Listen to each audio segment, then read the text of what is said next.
Ukraina mengirimkan tank ke wilayah Kursk, sementara kota-kota Ukraina di Donbas menjadi lebih rentan. Dalam video dari Federasi Rusia yang diterbitkan pada akhir pekan, terlihat STR-122 Swedia dan Leopard 26 Jerman. Ini adalah beberapa mobil terbaik di gudang senjata Ukraina. Ukraina menerima total 10 STR F-122 dari Swedia dan 21 Leopard 26 dari Jerman dan Portugal, semuanya pada tahun 2023. Dalam video tersebut, salah satu tank sedang menarik T-72 yang rusak ketika ada sesuatu yang meledak di atasnya. Tangke terus bergerak. Semua ini terjadi di perbatasan di selatan pemukiman jalur baru wilayah Kursk. Ada bukti bahwa salah satu tank tersebut telah hilang di wilayah Kursk bulan lalu.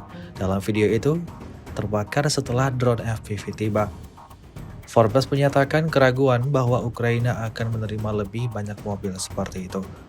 Kesediaan para komandan Ukraina untuk mempertaruhkan STR F-122 dan Leopard 26 terakhir mereka di Kursk menunjukkan pentingnya mereka menganggap invasi Ukraina di wilayah tersebut.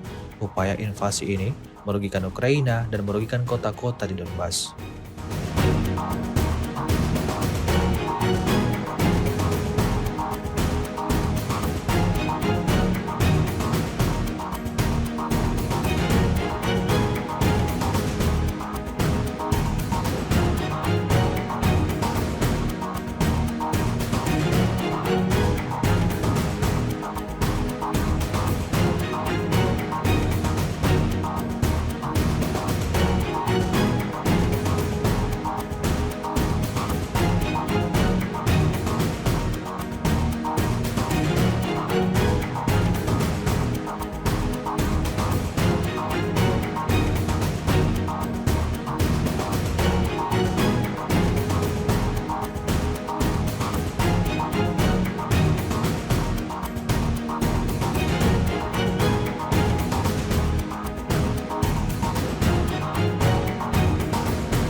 Download Tribun X sekarang, menghadirkan lokal menjadi Indonesia.